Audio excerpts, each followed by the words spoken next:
성령 강림절을 맞아서 저는 여러분과 함께 성령은 이런 분이십니다.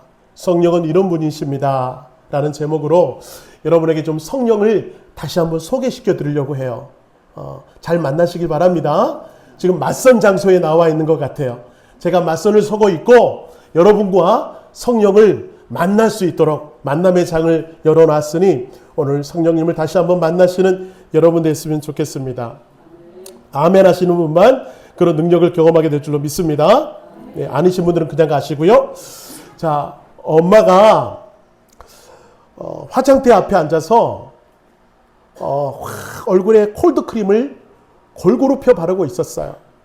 그런데 6살 난 아들이 곁에서 지켜보다가 질문을 하는 것이죠. 엄마, 지금 뭐 하는 거야? 엄마가 대답합니다. 엄마가 예뻐지려고 화장품 바르고 있는 거야. 그렇게 말을 했어요. 근데 아이는 화장품을 바르고 있는 엄마를 옆에서 계속 지금 째려보는 거죠. 언제 우리 엄마가 예뻐지나. 아직은 아닌 거예요. 화장품 바르면 예뻐진다고 했으니까 그 예뻐질 때를 열심히 노려보면서 바라보고 있어요. 근데 잠시 후에 엄마가 갑자기 화장지를 빼서 얼굴에 묻은 콜드크림을 닦아내기 시작합니다. 그러자 아들이 놀라서 엄마에게 이렇게 소리 질러요. 왜 엄마 닦아내는 거야? 엄마 벌써 포기한 거야? 엄마 쉽게 포기하면 안 된다고 그랬잖아. 포기하지 마. 포기하지 마. 막 그러는 거예요. 아들은 콜드크림의 원리를 모르는 거죠. 여러분 콜드크림을 어떻게 바르죠? 크림을 바르고 마사지를 한 뒤에 닦아내야 조금 이뻐지는 거야. 그런데 아들은 그 원리를 알지 못하기 때문에 화장품을 닦아내는 엄마의 마음을 이해할 수가 없었던 것입니다. 우리의 삶도 마찬가지입니다. 여러분, 우리가 삶을 경험해 보니까 아는 것만큼 누릴 수가 있더라고요. 아는 것만큼 누려요. 예를 들어서 아무리 비싸고 기능이 많은 슈퍼컴퓨터가 내게 있다 하더라도 여러분, 기능을 알지 못하면 그 슈퍼컴퓨터를 마음껏 누릴 수가 없는 것입니다. 여러분 지금 손에 최신형 핸드폰 있잖아요. 근데 이 핸드폰 기능을 다 알지 못하면 여러분 카카오톡이나 하고 전화나 걸고 전화나 받는 용도로밖에 사용할 수가 없는 겁니다. 우리의 신앙도 마찬가지. 아는 것만큼 누릴 수가 있는 것입니다. 하나님이 어떠한 분이신 줄 알아야 바르게 또 너무나 깊게 주님을 믿을 수가 있는 것이고요. 교회가 어떠한 줄을 알아야 온전한 공동체 생활을 통해서 얻는 유익을 경험할 수가 있는 것이고요. 또 헌신의 원리를 알아야 우리가 물질로 헌신하고 우리가 가진 재능으로 헌신할 때 하나님이 우리에게 얼마나 큰 축복을 주시는지를 경험할 수가 있는 거예요. 그래서 신앙생활은 평생 배워야 하는 것인 것 같아요. 알아야 하는 것인 것 같아요. 그래서 저는 오늘 교회력으로 성령 강림절입니다. 그래서 이 절기에 우리가 다시금 성령 충만함이 어떤 것인지를 좀 다시 한번 배우고 잘 알음으로 말미암아 여러분이 모두 한 사람 한 사람이 성령 충만함을 바르게 경험하고 바르게 누리는 우리 사랑하는 양주중앙 성도 되시기를 주님의 이름으로 축원합니다. 그랬으면 좋겠어요. 그래서 오늘 성령님은 어떠한 분이신가 살펴보면서 우리가 성령 충만한 삶을 왜 살아야 하는지 3가지만 여러분과 함께 말씀을 나누면서 은혜를 나누기를 축복합니다. 자, 첫 번째로 우리가 무엇보다 성령 충만한 삶을 살아야 하는 이유는 무엇인가? 그것은 성령님이 바로 구원의 영이시기 때문에 그렇습니다. 따라합시다. 성령님은 구원의 영이십니다. 이렇게 따라라고 하는 것은 여러분 꼭 기억해 달라고 하는 목사의 간절한 바람이에요. 성령은 구원의 영이십니다. 제가 한번 질문 하나 드릴게요. 여러분, 우리가 어떻게 구원을 받습니까? 어떻게 구원을 받죠? 예수 그리스도가 우리에게 영원한 생명을 주시는 주님이심을 믿음으로 구원받습니다. 맞습니까? 그걸 믿음으로 우리 구원을 받습니다. 자, 여기를 한번 보세요. 같이 읽겠습니다. 요한 1서 5장 11절부터 12절의 말씀. 또 증거는 이것이니 하나님이 우리에게 영생을 주신 것과 이 생명이 그의 아들 안에 있는 그것이니라. 아들이 있는 자에게는 생명이 있고 하나님의 아들이 없는 자에게는 생명이 없느니라. 할렐루야. 하나님께서 예수 그리스도를 통해서 우리에게 영원한 생명을 주셨어요. 이것이 믿어지느냐? 저는 여러분께 질문 드렸던 거예요. 이게 믿어지느냐? 자, 그렇다면 여러분, 내가 성령에 충만한 사람입니다. 내 안에 예수 그리스도가 계십니다. 라는 것을 믿어지느냐라고 질문을 했을 때 여러분, 이게 그냥 되든가요? 그냥 되는 일이 아니에요. 너무나 신비로운 일이에요. 누가 예수를 믿고 이 자리에 나온다라는 것은 너무너무 신비한 일인 것 같습니다. 예컨대 제가 새가족 신방을 할 때마다 경험하는 것이 있어요. 평생을 다른 종교에 심취해 있던 어느 분이 예수를 고백하고 주께로 나오는 분을 볼 때 참 신비롭다.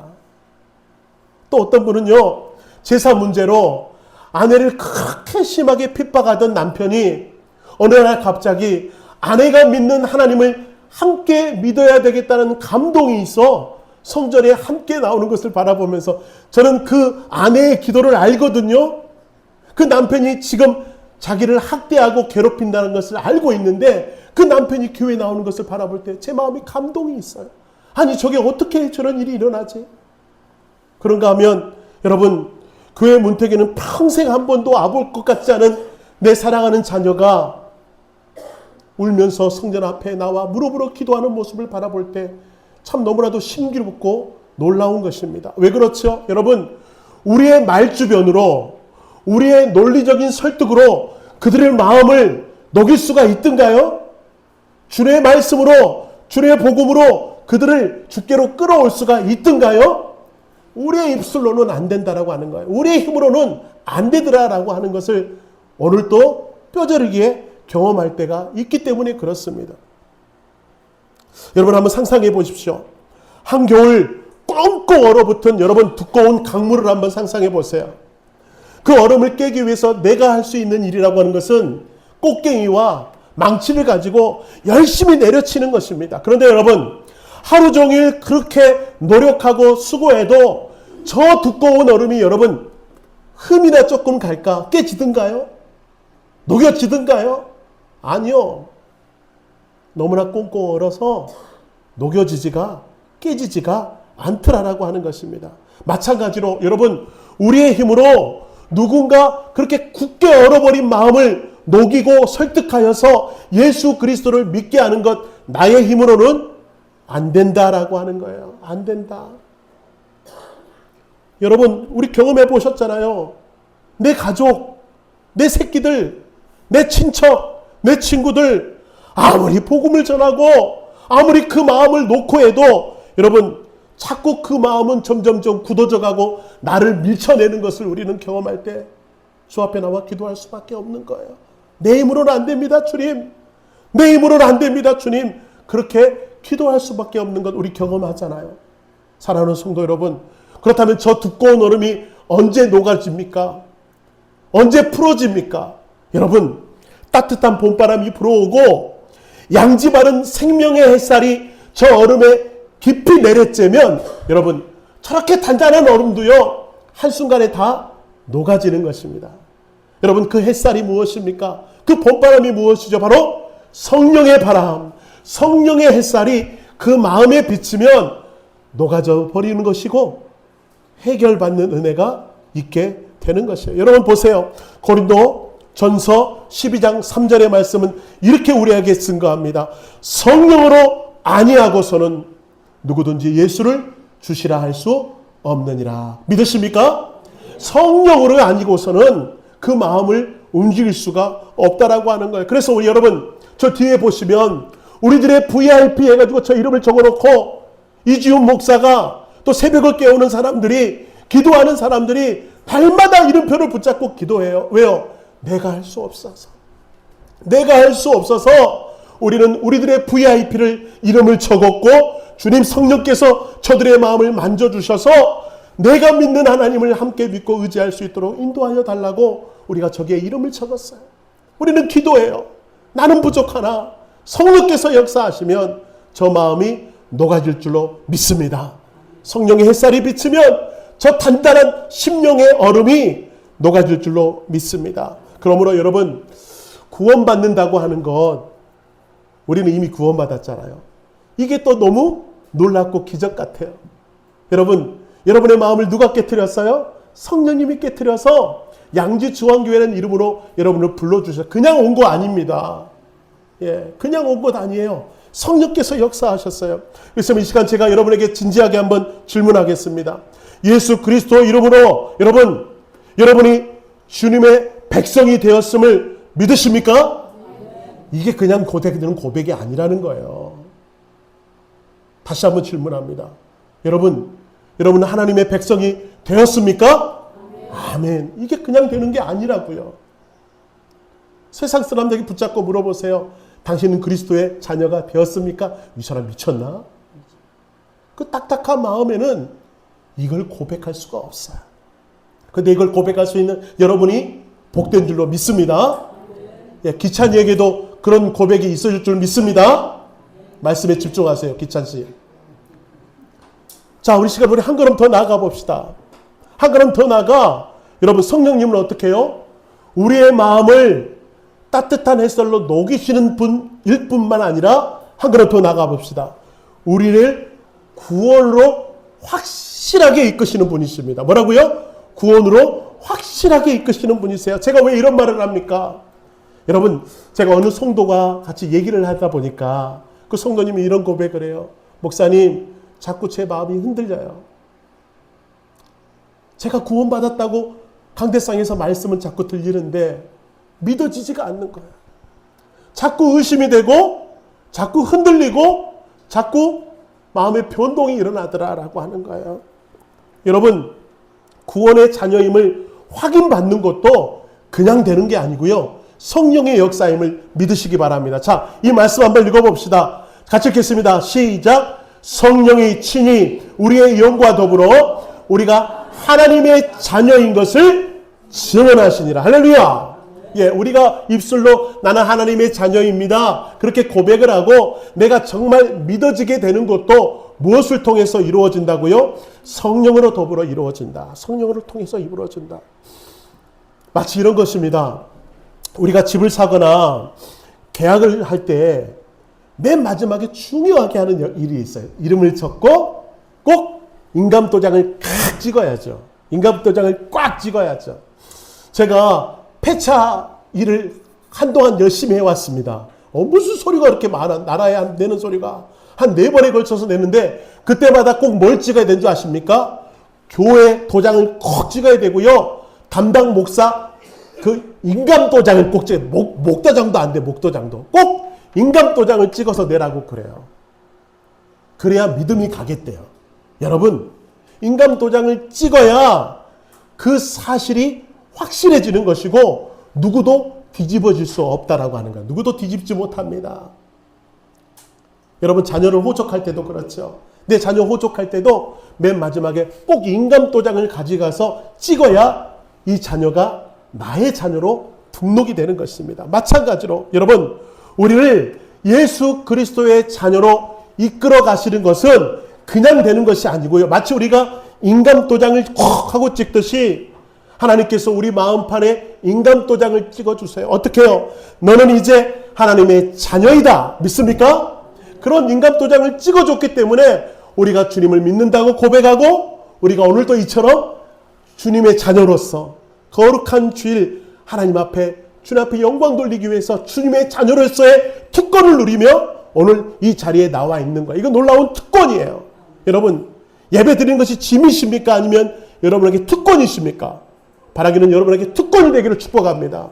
왜요? 내가 하나님의 자녀가 되었으니 하나님을 높일 수 있고 하나님을 부를 수 있고 특권입니다. 내 마음판에 인감도장이 찍힌 여러분, 오늘 이 시간 사랑의 이름으로 여러분을 축복합니다. 여러분, 옆 사람을 축복합시다. 인감도장이 찍혀서 축복합니다. 시작. 할렐루야. 주님의 인감도장이 여러분의 마음판에 꽝 하고 찍혔으니 더 이상 이걸 뽑아낼 수가 없어요. 어느 누구도 이 사실을 바꿀 수가 없다라는 거예요. 사탄은 오늘도 우리에게 침수할 것입니다. 너 같은 것은 무슨 천국에 간다고 말도 안 되는 소리 하지 마. 너는 죽을 수밖에 없는 죄인이야. 너는 하나님의 자녀가 될 수 없어. 오늘 또 사탄은 우리에게 계속해서 무너지도록 우리를 참수할 것입니다. 그때마다 여러분 가슴을 쓰다듬으세요. 여기에 뭐가 찍혀있죠? 주님의 인감도장이 있음을 확인받으십시오. 그래, 야, 허튼 소리 하지 마. 나는 하나님의 백성이야. 나는 하나님께 구원받은 자야. 나는 하나님의 자녀가 되었어. 라고 하는 것을 늘 확인하셔서 오늘 양중양 성도 여러분들은 오늘 이후로 성령의 역사로 말미암아 결코 이 믿음이 흔들리지 않는 믿음의 사람 되시기를 주님의 이름으로 축원합니다. 아멘. 자, 우리 두 번째로요. 우리가 성령의 충만함을 구해야 되는 이유가 있어요. 두 번째 이유는 무엇입니까? 같이 읽겠습니다. 치유와 회복의 영. 다시 한번. 치유와 회복의 영이시기 때문에 그렇습니다. 우리가 성령을 구해야 되는 이유는 성령께서 우리에게 임재하시면 우리가 치유받고 우리가 회복되기 때문에 그렇습니다. 성령님은 회복의 영이십니다. 찌그러지고 깨지고 상해버린 우리들의 모든 마음 가운데 오셔서 회복시키시고 치유하시는 영이시기 때문에 그렇습니다. 이 말씀을 붙잡고 묵상하는데 자꾸 저에게 떠오르는 환상이 있습니다. 그것은 바로 에스겔서에 기록된 두 가지 환상이 떠올라요. 여러분, 이 환상이 떠오르면 하나님이 우리에게 어떤 역사를 이루시는지를 알 수가 있어요. 여러분, 제가 이미지를 좀 만들어 봤는데 한번 보세요. 첫 번째로 에스겔 37장에 보면 들판에 가득했던 마른 뼈들에게 하나님께서 생기를 불어 넣어주세요. 하늘에서 생기가 불어 넣으자 여러분, 그 마른 뼈들이 어떻게 돼요? 강한 군대가 되는 환상을 보여주시는 거죠. 오늘도 여러분, 저 하늘에서 우리 성전을 향해 불어오는 성령의 생기가 느껴지십니까? 이럴 때 아멘 좀 하시면 얼마나 뜨거운 교회일까. 양구사님, 왜 아멘 안 하세요? 그 생기가 느껴지십니까? 아멘. 박주자 권사님 고마워요. 힘있게 해주셨습니다. 자, 다음 환상을 한번 보세요. 똑같이 에스겔 47장의 환상. 성전에서 흘러나오는 저 생명수가 보이십니까? 광야로 흘러갔을 때는요, 황폐한 땅이 생명체가 살아나는 생명의 땅으로 바뀌게 되고요. 여러분, 저 생명수가 죽은 바다로 흘러갔더니 그 죽은 바다에 물고기 떼가 마음껏 뛰노는 생명의 물로 바뀌게 되더라고 하는 거예요. 여러분, 저 성전에서 흘러나오는 생명수, 여러분 이 강단에서부터 흘러나오는 생명수가 여러분에게 흘러가고 있는 것을 보이십니까? 보이십니까? 예, 그러면 살아나는 거예요. 살아나는 거예요. 이게 여러분 단순한 선포가 아니라 여러분에게도 흘러가는 놀라운 능력이 되기를 주님의 이름으로 축원합니다. 왜냐하면 에스겔의 이 환상이 선포된 때 이스라엘은 어떤 줄 아십니까? 이스라엘 백성들은 이미 포로로 끌려가서 뿔뿔이 흩어졌습니다. 성전은 파괴된 상태였고요. 젊은이들은 노역에 끌려가고 남은 부녀자들과 어린아이들은 그 군대의 발에 짓밟히고 억눌림 받았던 그야말로 마른 뼈와 같은 이스라엘 백성들이었습니다. 아무런 소망이 없었습니다. 절망밖에 없었습니다. 그런데 하나님의 말씀이 이렇게 선포되어지는 거예요. 그 절망의 땅에 내가 성령의 바람을 불어주겠다. 내가 성령의 물이 넘쳐 흐를수록 역사하겠다. 그렇게 말씀이 선포되어지. 여러분, 역사적으로 아시죠? 그 이스라엘 땅이 회복됩니까? 회복되지 않습니까?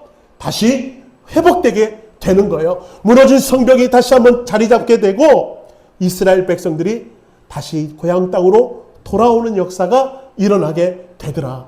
뭐가 임하시면? 성령이 임하시면 여러분 치유되고 회복받는 역사가 그 성령의 충만함을 통해서 이루어지더라라고 하는 것. 제가 이 말씀을 준비하면서 우리 성도들에게 바람이 있어요. 저는 우리 성도들 가운데 저렇게 번듯하게 예쁜 옷을 입고 앉아있지만 우리들 가운데는 건강의 문제로 인하여 신음하고 있는 분들도 계시고 이 가정 형편으로 인하여 오늘 또 눈물 짓고 있는 분도 계시고 서먹서먹해지고 깨져버린 그 관계 때문에 오늘도 괴로워하고 있는 마치 마른 뼈와 같은 심정으로 이 자리에 나와 있는 성도들이 계신 줄로 압니다. 여러분에게 하나님의 바람이, 성령의 생기가 오직 여러분에게 불어가서 그 모든 불편한 것들이, 그 상하고 찢긴 것들이 온전하게 치유받는 놀라운 성령의 역사를 경험하는 여러분 되시기를 주님의 이름으로 축원합니다. 축원합니다. 제가 한 성도님의 간증을 좀 나누려고 해요. 이 성도님에게는 10수년 동안 연락이 끊겨버린 아버지가 계십니다. 어린 시절 아버지는 온갖 폭언과 폭행으로, 그리고 너무나도 무책임하게 팽개쳐버린 그 가족들 때문에 가족들이 다 상하고 찢기는 중에 있었습니다. 그 성도님 말에 의하면 날마다 지옥을 경험했다고 표현을 해요. 성인이 된 후 아버지를 향한 분노, 아버지를 향한 상처는 더 단단하게 굳어진 돌처럼 가슴에 꽉 박혀 있어서 늘 마음에 짐처럼 여겨지고 있었습니다. 아버지와 관계는 완전히 끊어졌지만 아버지에 대한 미움은 사라지지가 않는 거예요. 잊으면 좋을 텐데 자꾸 아버지에 대한 미움이 떠올라요. 그런데 어느 날 이 성도님이 금요철에 나와 기도를 하는데, 여러분, 갑자기 그 마음에 주님의 감동이 밀려오게 됩니다. 그 감동은 이것입니다. 내 아버지를 용서해라. 그리고 먼저 연락해서 사랑한다고 말해 주어라.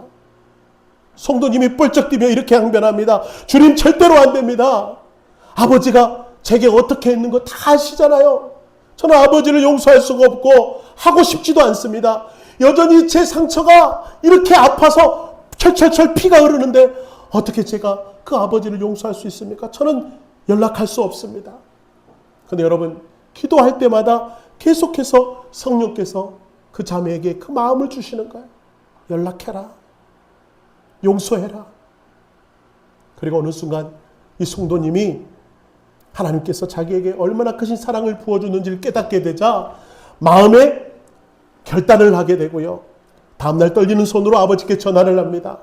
10년 만에 전화를 거들었는데 늙고 초라해진 아버지의 목소리가 소각에게 들리는 거예요. 성도님은 울음을 삼키며 이렇게 말합니다. 아버지, 저예요. 하나님이 아버지를 용서라고 하셨어요. 네, 아버지를 용서합니다. 그리고 아버지를 사랑합니다. 그 순간 수화기 너머에서 정적이 흐르더니 평생 동안 눈물 한 번 흘릴 것 같지는 않은 아버지가 어린아이처럼 울면서 이렇게 말합니다. 미안하다. 내가 정말 미안하다. 그래서 수십 년 동안 쌓였던 그 마음의 벽이 절대로 살아날 것 같지 않은 마른 뼈와 같았던 그 관계가 다시 살아나게 되고 이 자매님 마음속에 꽉 박혀있던 돌 같은 그 미움이 사라지는 것을 경험하게 되는 거예요. 여러분, 왜 하나님께서 이 자매에게 아버지를 용서라고 하셨을까요? 그 아버지를 위해서일까요? 아니요. 이 성도를 위해서. 그 마음속에 미움의 돌이 박혀 있어서 날마다 그것 때문에 고통스러워하고 아파하고 있는 그 자매를 하나님께서 긍휼히 여기셔서 용서의 손을 먼저 내밀라고 하세요. 왜요? 성령께서 치유해 주시기 위해서, 감싸 주시기 위해서 그 손을 내밀라 말씀하십니다. 사랑하는 성도 여러분, 이게 억지로 되는 것이 아니죠. 내 마음으로 여러분, 내가 미워하던 사람 쉽게 용서할 수 있습니까? 마음껏 꼬여버린 관계가 쉽게 풀어지든가요? 근데 그게 언제 가능해요? 성령께서 그 마음에 들어가셔서 그분을 불쌍히 여기시사 그 마음을 어루만지시면 그 관계가 풀어지게 되는 거예요. 누구 때문에? 나를 위해서. 그 사람을 미워하고 있는, 여전히 미움의 그 구렁텅이에 빠져있는 나를 구원하시려고 성령께서 치유의 영을 보내시고 관계를 풀어지게 하시고 형편은 나아지게 하시고 우리의 상황은 좋아지도록 역사하시는 그 치유의 성령님의 은혜가 저는 우리 양지종한 성도들에게 마음껏 넘치도록 역사하시기를 주님의 이름으로 축원합니다. 그래서 우리가 좀 행복했으면 좋겠어요. 아픈 곳이 치유되고 얼어버린 것들이 녹아져서 좀 행복한 신앙생활하는 여러분 되기를 주님의 여러분으로 축원합니다. 자, 마지막으로 한번 좀 시간이 오래 갔으나 한번 더 이 말씀을 붙잡읍시다. 성경은 어떠한 분이세요? 왜 우리가 성령 충만을 구해야 한다고요? 바로 우리의 힘과 능력이 되기 때문에 그렇습니다. 자, 이 말씀 너무나도 잘 알죠? 한번 사도행전 1장 8절 읽어보겠습니다. 오직 성령이 너에게 임하시면 너희가 권능을 받고 예루살렘과 온 유다와 사마리아와 땅끝까지 이르러 내 증인이 되리라. 할렐루야. 네, 이렇게 말씀하세요. 저는 여기서 특별히 저 오직이라는 단어에 집중을 하게 됩니다. 저 오직이라는 단어. 저 사전에 보니까 이렇게 적혀 있네요. 다른 것은 있을 수 없고 오직 그것만이라는 뜻이래요. 오직이. 다른 것은 있을 수 없고 오직 그것만. 이게 바로 오직이라는 뜻이고, 다른 뜻은 뭐죠? 다른 길은 필요 없음. 이게 바로 오직이라는 뜻이에요. 여러분, 왜 성경은 오직이란 말을 붙였을까요? 우리가 권능의 삶을 살 수 있는 것, 우리가 주님의 증인된 삶을 살 수 있는 길은 다른 길은 없다. 오직 성령의 충만함이 있을 때만 가능하다라고 하는 거예요. 여러분 믿으십니까? 우리가 능력 있는 삶을 살 수 있는 비결은 오직 성령의 충만함, 그거 아니고서는 설명할 길이 없다라고 하는 거예요. 자, 다른 본문에서도 한번 살펴볼까요? 스가랴 4장 6절의 말씀, 오직이라는 단어가 나오는데 여러분 같이 읽어봅시다. 만군의 여호와께서 말씀하시되 이는 힘으로 되지 아니하며 능력으로 되지 아니하고 오직 나의 영으로 되느니라. 할렐루야. 여기도 오직이란 말이 붙었네요. 다른 길은 없습니다. 오직 성령으로만 되는 것입니다. 우리가 능력을 경험하는 것 오직 성령으로 되는 것입니다. 우리는 너무나 자주 무기력해집니다. 낙심하고 좌절하고 포기할 수밖에 없습니다. 나는 할 수 없다. 자꾸 넘어지게 됩니다. 왜 그럴까요? 여러분, 이유는 딱 하나예요. 하나님의 영이신 성령이 내 안에 있는데 그것을 무시하고 자꾸 내가 뭔가를 해보려고 그러고 내 힘으로 뭔가를 하려고 그러고 내 지식 갖고 뭔가를 하려고 그러니까 자꾸 좌절하고 넘어질 수밖에 없는 것 아니겠습니까? 성령을 의지하시라고 하는 거예요. 성령의 힘을 의지할 때만이 이길 수 있고 승리할 수 있다고 하는 거. 한번 볼까요? 불과 얼마 전인 2023년 2월 8일 미국 켄터키주의 작은 시골 마을에 에즈버리 대학이라는 대학이 있습니다. 거기서 평범하게 수요일마다 체프를 드려요. 기독교 학교이기 때문에 체프를 드립니다. 대단한 집회도 아니고 유명한 강사가 와서 말씀을 전한 것도 아니었습니다. 로마서 12장의 본문을 설교를 하고 난 다음에 여러분 예배가 끝나고 대부분의 학생들은 다 강의를 들으러 돌아갔습니다. 그런데 여러분 그 강단에 한 20명 남짓한 학생들이 모여서 조용히 찬양을 하고 기도를 하고 막 주 앞에 무릎을 꿇고 기도로 나아가는데 그들이 회개하며 눈물로 기도하고 있는 그 자리에 갑자기 성령께서 임재하셨습니다. 성령께서 강하게 임재하시자 여러분 캠퍼스 곳곳에 흩어졌던 학생들이 성령에 이끌려 다시 한번 그 예배당으로 모이기 시작해요. 누가 오라고 한 것도 아닙니다. 예배가 다 끝났는데 다시 학생들이 한 명, 두 명 성도들로 모이기 시작해서 예배당에 모여 같이 눈물과 회개와 찬양과 간증이 계속해서 이어지는 예배가 다시 시작됩니다. 하루, 이틀, 그것이 계속해서 지나가서 무려 16일 동안 한 번도 쉬지 않고 단 1분도 쉬지 않고 예배가 계속 이어졌어요. 주야로 잠도 자지 않고 철야가 진행된 것이었습니다.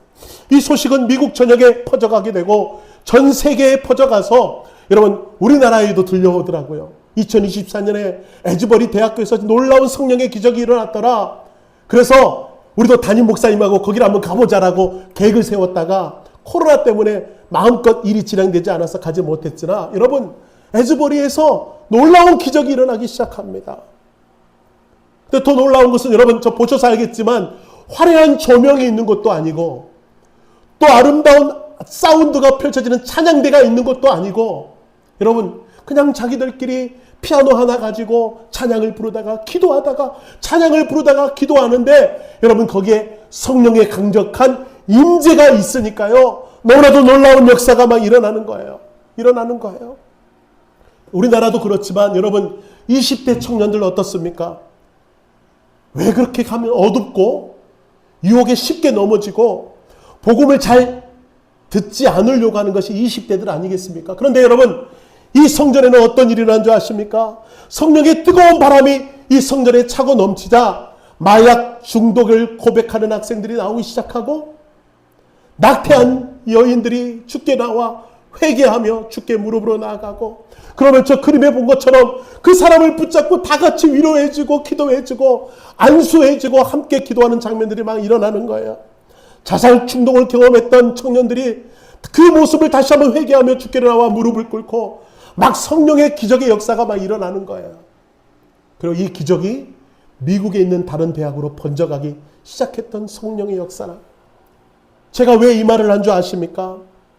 성령의 능력은 2000년 전 사도행전에서만 나타나는 것이 아니라고 하는 거예요. 여러분 성령의 역사는 3년 전 에즈모리에서만 나타나는 것이 아니고 성령의 역사는 바로 오늘 이 재단에서도 나타날 수 있는 줄로 믿습니다. 여러분 그 성령이 나타나면 환경이 어떠하든지 우리가 많이 배웠든지 조금 배웠든지 우리 형편이 좋든지 나쁘든지 우리 교회가 작든지 크든지 그거는 상관없이 성령의 바람이 불어오기 시작하면 우리는 능력의 사람이 되는 거예요. 우리 인생이 바뀌게 되는 것이고 우리의 삶에 능력이 나타난다고 하는 것입니다. 이게 바로 성령의 역사라고 하는 거예요. 말씀을 마무리하면서 빌리 그레엄 목사님이 한 교회에 집회를 인도하러 가셔서 그 교회 담임 목사의 이야기를 듣게 됩니다. 그런데 그 교회에 문제가 있는 4명의 성도가 있대요. 그 성도의 문제는 뭐냐면 꼭 술을 먹으면 교회에 찾아와. 꼭 예배 시간에 술을 먹어. 아이고 꼴배 싫어 죽겠어. 와가지고 주정하고 목사 나오라고 그러고 한 번은 멱살을 잡고 끌어내린 적도 있어요. 4명이 돌아가면서 아주 죽겠어요. 그래서 오죽하면 여러분 종교인 투표가 일어났습니다. 그 투표 제목은 이들을 추방하자라 찬반 투표가 일어났어요. 어떻게 됐을까요? 자, 어떻게 됐을까요? 찬반 투표를 했는데 찬성했을까요? 아니면 반대했을까요? 예, 여러분의 믿음대로 찬성하는 사람들이 많아서 그래서 이 성도들을 추방하기로 결정했나라고 빌리 그레엄 목사님에게 말을 합니다. 근데 빌리 그레엄 목사님이 기도하면서 그런 마음이 들어요. 그러면서 담임 목사님에게 이렇게 말을 합니다. 그렇다면 이 교회는 얼마나 많은 사람들이 성령에 취해 있는지에 대해서 투표한 적은 없으십니까? 세상에 술에 취해 있는 것도 문제이지만 교회의 더 큰 문제는 성령에 취해 있지 못한 것이 더 큰 문제라고 하는 거예요. 뭐라고요? 성령에 취해 있지 못한 성도들이 우리 안에 많다고 하는 것이 문제라고 하는 것입니다.